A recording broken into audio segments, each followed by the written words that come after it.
Dans la vie, chaque homme, chaque femme est l'ambassadeur, l'ambassadrice d'un passif unique. Les mailles de ce filet se tissent dès la plus tendre enfance, elles déterminent ses futures interactions avec le monde. Jacquard était issu d'une famille de paysans. Il avait évolué de brindille à branche parmi cochons et lapins dans une ferme d'un domaine appartenant à un seigneur réputé tyrannique. Son père le destinait à la gloire de la guerre. En temps voulu, il rejoindrait les rangs de l'armée pour hisser le nom de sa famille dans les livres d'histoire, pour ainsi dire devenir un grand chevalier. À ses 18 ans, comme convenu, il se présenta comme nouvelle recrue à un camp d'entraînement de fortune érigé en contrebas de la citadelle de sa seigneurie dominant le vallon. Le crâne écorché vif, la barbe rougeâtre, le contour des yeux peints de noir, Jacquard cultivait tant sa différence physique que la singularité de sa profession militaire éloignée du tronc commun. Il maniait le mousquet, une arme à feu crachant une souffrance piquante grâce au couple d'un silex et d'une poudre à canon. Les combats de première ligne ne l'intéressaient guère, il croyait dur comme fer dans l'influence des attaques à distance sur l'issue des grandes batailles.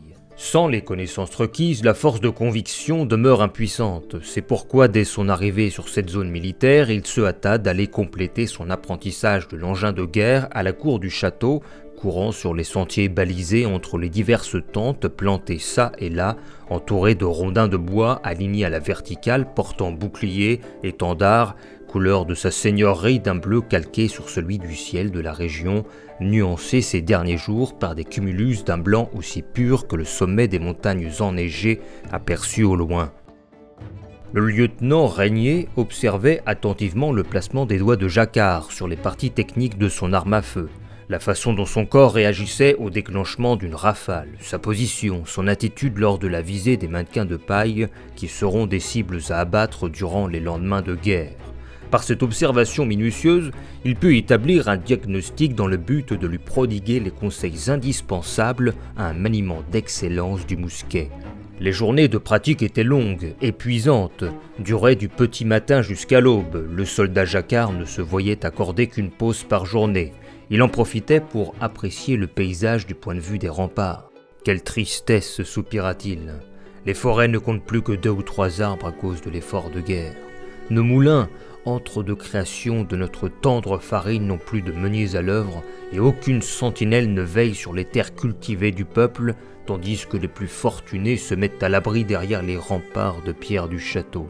Ainsi, l'œuvre des conflits entre hommes condamne notre royaume. Le cri de Régnier depuis la cour remit les idées de Jacquard en place. L'heure était venue de tester ses compétences en situation réelle sur une cible mouvante de choix, le lieutenant lui-même. Ce soldat de père paysan avait décidément tout d'un profil prometteur. L'équilibre entre la vitesse, la précision et l'agilité s'avérait parfait. Les plombs jaillissaient sur l'armure de Régnier sans qu'il n'ait le temps d'avancer suffisamment pour porter un coup à son élève. Et si tel était le cas, Jacquard enchaînait les roulades latérales pour esquiver l'abattement du couperet fatal. Dans un nuage de fumée, lassé de gesticuler dans le vide, le lieutenant abandonna la partie et félicita son adversaire. Le voilà aguerri pour partir à la guerre et mener des hommes vers leur destinée. Il lui offrit alors le commandement de plusieurs bataillons aux différentes spécialisations, archers, lanciers ou encore épéistes. À 18 ans d'âge, Jacquard ne demeurait point encore sage. Il s'amusait avec ses soldats comme des pions, des jouets. Il leur ordonnait par exemple de se placer en ligne dans les escaliers sans bouger. Le 1, 2, 3, soleil, c'était maintenant. Et il y en avait toujours un pour ne rien comprendre au jeu, plaisanter en s'enjaillant parmi ses camarades. Il finira sa carrière dans les oubliettes à jouer à cache-cache tout seul dans l'obscurité. Plusieurs verstes de marche séparaient la centaine de soldats du précipice mental de la bataille sanglante. Aucun plan stratégique n'avait été décidé par les généraux du Seigneur. Jacquard ne disposait que d'une esquisse topographique du terrain. L'objectif, la citadelle du sire Valène, avait été bâtie au nord du chemin transversal, vecteur des flux de marchandises et de personnes. Jacquard et ses hommes débarqueraient du sud-est. La surprise fut totale à son arrivée sur place. Les projectiles enflammés harcelaient sans relâche les remparts de la citadelle, perdant d'innombrables blocs de pierre dans des explosions tonitruantes.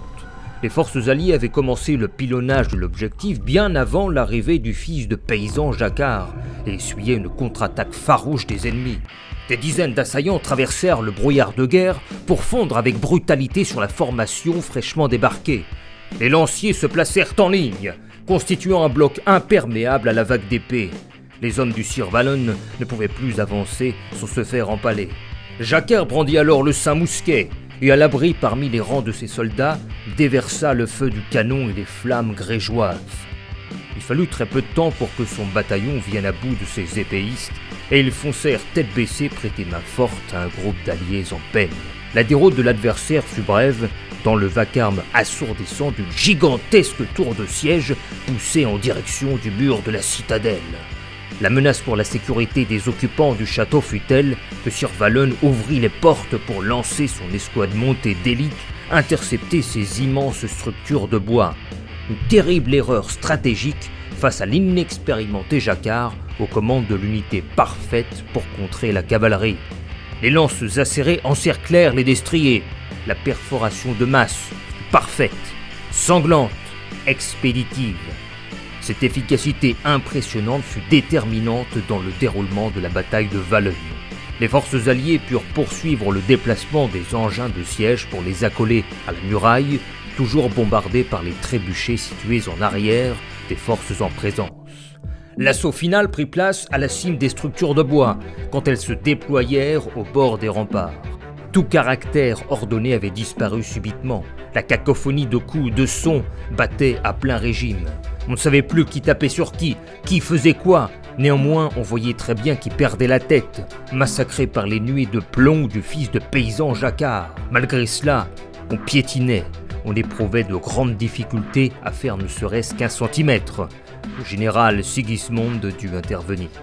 Dans son imposante armure, il poussa les hommes sur son passage pour venir directement briser la ligne ennemie. Le balayage mortel de l'arme du général faisait flancher la résistance. Enfin, la balance penchait en faveur des forces alliées. Jacquard, enthousiaste, voulut pousser le curseur encore plus loin et s'élança dans la nuée, mousquet à la main, avant de trébucher dans le vide. Il s'écroula une dizaine de mètres plus bas. Quand il reprit connaissance, Sir Valon sortit de sa tanière pour ne pas abandonner ses derniers hommes. Jacquard enjoignit alors son bataillon d'épéistes de le suivre vers la gloire. « Notre salut nous attend en haut de ces remparts !» s'écria-t-il. « Suivez-moi, guerriers !» La charge de bouclier fit chavirer les compagnons de Sir Valon. La panique s'immisça parmi les rangs ennemis. Le fils de paysan contourna la masse par les escaliers pour maximiser le potentiel de son arme à feu. Pendant que les soldats étaient occupés à soutenir leur chef, ils mouraient sous les attaques de l'ombre de Jacquard. La prise de la citadelle fut actée quand les derniers archers, refusant de se rendre, tombèrent sous les coups d'épée des soldats en surnombre. De retour au camp, la nouvelle de la chute du fief de Sir Valon, grâce aux actions décisives du soldat Jacquard, commença rapidement à faire le tour du domaine. Un fils de paysan, aussi doué sur le front, qui de surcroît revient victorieux et en vie, cela ne faisait pas les affaires des nobles. Après tout, si on l'avait laissé aller dans ce bourbier sans plan stratégique, ce n'était pas par hasard. Un paysan doit rester un paysan. La servitude doit perdurer. Pour récompenser ses exploits, on ordonna donc opportunément à Jacquard de quitter le domaine pour explorer de nouvelles contrées. Le monde voyait soudain son étendue décuplée par milliers. Lui qui n'avait connu que son domaine, il eut le souffle coupé. Seul sur son destrier, il prit alors la route vers Maoyang, un vaste désert au peuple robuste et au cœur de pierre. Quelles aventures attendaient Jacquard dans cette région sauvage? Nul ne le sait, néanmoins le charme du sable chaud l'hypnotisait.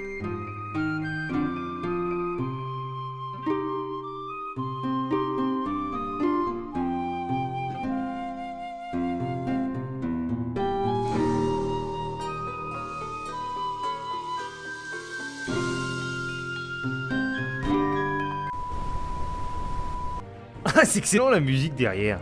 Écoutez ça. C'est épique. Lorsque vous étiez enfant, votre famille accueillit un chevalier qui s'était égaré. Le matin suivant, celui-ci vous pria de l'aider à traverser les bois afin de retrouver la route. En chemin, l'homme vous posa des questions sur vos parents. Vous répondîtes que Nous vivons de la terre. Ce bois nous donne tout ce dont nous avons besoin. Nous travaillons tous à la ferme de notre Seigneur derrière ce bois. Père est forgeron et je suis son apprenti. Nous travaillons tous à la ferme de notre Seigneur, derrière ce bois. Oh là. Apparemment il va m'attaquer, c'est ça? Oh! Oh putain, les roulades de les Dark Souls. Oh! Saloperie! Tiens! Oh! Oh attends, je suis bloqué! C'est excellent. Oh, on peut donner des vies comme ça. Tiens, saloperie! Crève! Ah merde, attends, j'ai oublié. Oh! Voilà, comme ça. Oh! Oh merde! Oh!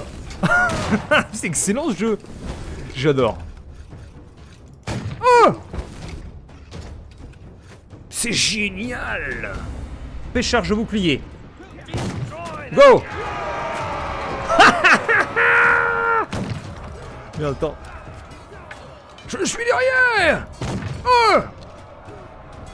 Oula, attends, qu'est-ce qu'il fait avec son javelot là? Feu! C'est la guerre! Regardez, il y en a un qui est un peu un anarchiste là. Il veut pas rester, il fait que de bouger là. Qui c'est qui fait ça? C'est Jeffit Nadera sur le chat. Il y en a un autre qui va... Regardez-le! Hey! Soldats! Rentre dans les rangs! T'as compris?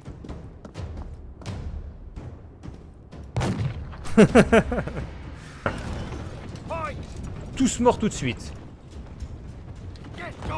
Et c'est... Oh, regardez-moi ça! Mais c'est gigantesque! Wow! Allez, attaquez-les!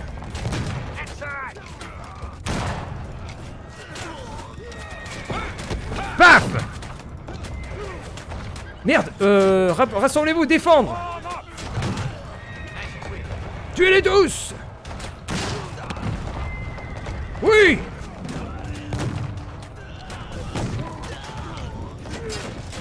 Oh non!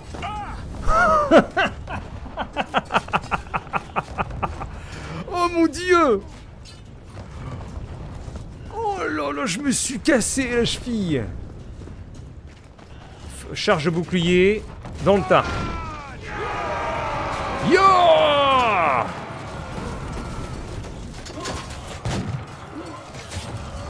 Attends, je pourrais même les amener par là, attends. Oh merde, je me suis fait mal. Venez par là, là. Venez là, les gars. Est-ce qu'ils sont capables de venir? Ils sont pas capables. Dommage. Ouf, il va essayer de me donner un coup de pied, lui. Ouf! Mais lui, il bouge pas énorme. Oh! Oh, il m'a touché! Foiré! Tire dans le pied, tire dans le pied! Tiens! Pouh!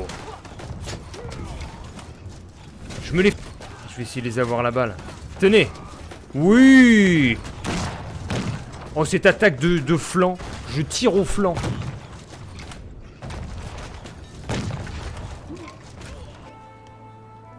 Ah, mais je peux éloigner la vue jusque-là? Oh là là! Oh putain! C'est quoi ce truc?